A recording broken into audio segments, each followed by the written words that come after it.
It's English time! Hi, I'm Teacher Mitch. Come and join me as we learn English the easy way. Subscribe to my channel and hit the notification bell to keep updated with my latest uploads. Please also share and hit the like button if you appreciate my videos. Thank you! Hello there, Grade 7! We are now on week 4. Excited ka na ba sa panibagong lesson natin? Tara, magsimula na tayo!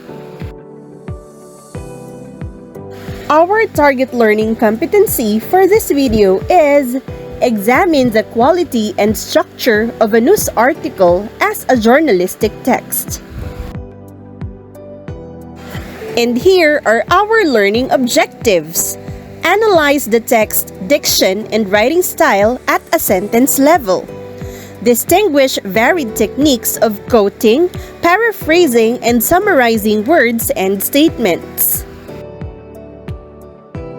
For this particular video, we will focus on journalistic text, specifically news, diction and writing style in journalistic articles, quoting, paraphrasing, and summarizing words and statements. To begin, let us first define journalistic text. A journalistic text refers to a type of writing commonly used in news reporting and other forms of journalism. Its purpose is to inform, educate, or entertain the public by presenting factual, timely, and relevant information. News articles, features, editorials, and investigative reports all fall under this category. We will now identify the key characteristics of journalistic text. First is purpose. To provide information about events, issues, or topics of public interest. To deliver facts in an objective and concise manner, though editorials may express opinions. Second is structure. Headline, a short attention-grabbing title summarizing the main point of the article. Lead, the opening sentence or paragraph that answers the 5 W's and H, the who, what, when, where, why, and how of the story. Body, detailed information typically presented in descending order of importance, which is inverted pyramid structure. And conclusion, this one is optional. Sometimes includes background information or future implications. Third is style, clarity and simplicity. Written in clear, concise language to ensure easy understanding by a broad audience. Objectivity, focuses on factual reporting and avoiding bias, except in opinion pieces. Accuracy, relies on verified facts, credible sources, and proper attribution. Timeliness, covers current or recent events to maintain relevance.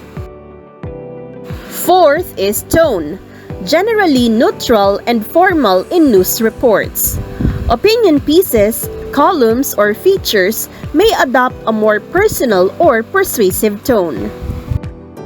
Fifth are types. Hard news, focuses on important, time-sensitive events, for example, politics, disasters, or crime. Soft news, covers lighter or human interest stories, for example, culture, lifestyle, or entertainment. Investigative journalism explores deeper, often hidden truths about issues of public concern. And editorial and opinion pieces offer analysis or personal viewpoints. Meanwhile, the diction and writing style in journalistic articles are tailored to achieve clarity, precision, and engagement while delivering information to a broad audience. Below are the key elements. Diction in journalistic articles. First, clear and simple language. Journalists use words that are straightforward and easily understood to ensure accessibility for all readers. Avoids jargon or technical terms unless necessary, and provides explanations if used. Next is conciseness. Articles are written with brevity, avoiding unnecessary words or overly complex phrasing. Third, neutral vocabulary. News articles, except opinion pieces, aim for objectivity, using neutral terms to avoid bias or emotional influence. Action-oriented verbs. Strong active verbs create a sense of immediacy and engagement. For example, the government announces instead of an announcement was made by the government. And the last one is specificity. Facts are presented with precision, using specific names, dates, numbers, and locations. Now, let's talk about writing style in journalistic articles. First, inverted pyramid structure. Most important information is presented first, which are found in headline and lead, followed by supporting details and background information. Allows readers to grasp the main points quickly. Next is objectivity. Facts are prioritized over opinions, with multiple perspectives presented to maintain fairness. Engaging headlines and leads. The headline grabs attention and summarizes the article. The lead provides a concise overview, answering key questions such as who, what, when, where, why, and how. Short paragraphs and sentences. Sentences and paragraphs are kept short to improve readability and maintain a fast-paced flow. This is particularly important for online and mobile readers. Attribution and quoting. Information is attributed to credible sources, often using direct or indirect quotes. Quotes add authenticity and voice to the article. Active voice. Active voice is favored over passive voice to create direct and dynamic writing. Sample active voice. The police arrested the suspect yesterday. Passive voice. The suspect was arrested by the police yesterday. Adaptable tone. Hard news articles use a neutral and formal tone. Feature stories or lifestyle articles may adapt a more conversational or descriptive tone. And lastly, avoidance of cliches and redundancies. Fresh, original phrasing is preferred, and redundant expressions are avoided to maintain professionalism.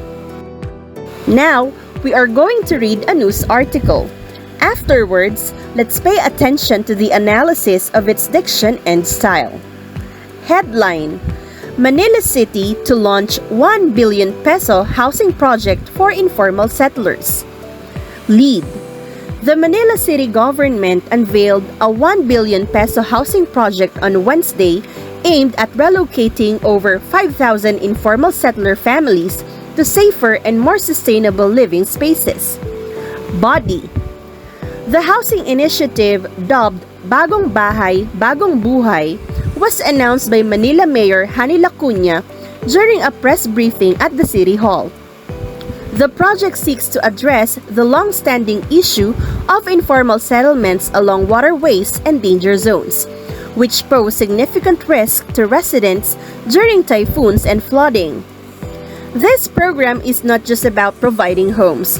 It's about ensuring dignity and security for every Manileño, Lacuna said, emphasizing the city's commitment to social welfare and disaster resilience.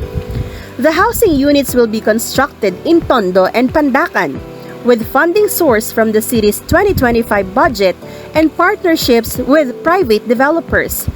Beneficiaries will be selected through a transparent application process managed by the Manila Department of Social Welfare, or MDSW. Urban planner and Professor Dr. Alex Cruz commended the initiative, stating, "This is a step forward in addressing the housing backlog in Metro Manila, especially for vulnerable communities."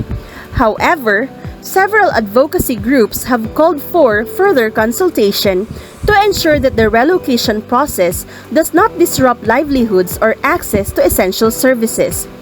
The project is expected to begin in March 2025 and will include facilities such as health centers, daycare centers, and livelihood training hubs. Meanwhile, here is the analysis of diction and style of this article. Clear and simple language. Words like unveiled, relocating, and initiative are used to inform readers without overwhelming them. Filipino terms like bagong bahay, bagong buhay add local context and relevance. Conciseness and specificity. Key details are included. Budget, which is 1 billion pesos. Target beneficiaries, which is 5,000 families. And project locations, which are Tondo and Pandacan. Each paragraph focuses on a single idea for clarity. Neutral and objective tone. Both positive statements from government officials and concerns from advocacy groups are included to ensure balance. Quotes and attribution. Statements from Mayor Lacuna and Dr. Alex Cruz provide authenticity and human perspectives. Short paragraphs and active voice. Paragraphs are brief and use active voice to maintain engagement. For example, the Manila City government unveiled instead of a housing project was unveiled by the Manila City government. In addition, quoting, paraphrasing, and summarizing are essential techniques in journalistic writing to present information from sources effectively. Here is a detailed explanation of each with examples and tips for their appropriate use. First is quoting. Definition: directly reproducing a source's words, enclosed in quotation marks. Purpose: to provide authenticity, preserve the speaker's tone, or highlight a notable statement. When to use: when the speaker's exact words add value or impact. When paraphrasing would dilute the meaning or omit an emotional element. For example, Mayor Hani Lacuna stated, "This program is not just about providing homes. It's about ensuring dignity and security for every Manileño." Tips: attribute the quote properly. For example, "she said" or "according to the mayor." Use quotes sparingly and focus on the most impactful parts. Next is paraphrasing. Definition: restating the source's ideas in your own words while retaining the original meaning. Purpose: to simplify complex information or integrate the source's idea into your writing style. When to use: to clarify technical or complicated language. To provide background information without excessive quoting. For example, the mayor emphasized that the project aims to improve not just housing conditions but also the quality of life for residents. Tips: ensure the meaning stays accurate. Avoid using too many phrases similar to the original text to prevent plagiarism. Attribute the idea to the source. For example, the mayor emphasized. And the last one is summarizing. Definition: condensing the main idea of a statement or text into a brief overview. Purpose: to provide a concise version of the information, especially when the source material is lengthy. When to use: to give readers a quick overview. To cover multiple points from a source in fewer words. For example, the Manila City government plans to invest 1 billion pesos in a housing project to address informal settlements, improve disaster resilience, and provide better living conditions. Tips: focus only on the main points. Attribute the summary to the source, for example, according to city officials. Here is a simplified table of comparison of each technique. In terms of length, quoting matches the original words. Paraphrasing, similar length as the original. Summarizing, much shorter than the original. Use of own words. In quoting, no. Paraphrasing, yes. Summarizing, yes. Level of detail. Quoting, exact words of the source. Paraphrasing, all details but rewritten. Summarizing, only main ideas. In terms of attribution, quoting, always. Paraphrasing, always. Summarizing, always. Now, let's incorporate these three techniques in journalistic writing. Let's say this is the original statement. This project is not just about constructing buildings. It's about giving people a sense of dignity and belonging. We aim to create a community, not just housing, Mayor Lacuna said during the launch. Sample quote. This project is not just about constructing buildings. It's about giving people a sense of dignity and belonging, Mayor Lacuna said. Sample paraphrase. The mayor highlighted that the housing project focuses on fostering community and restoring residents' sense of self-worth. Sample summary. The housing project aims to create a dignified and inclusive community, according to Mayor Lacuna. Thanks for watching!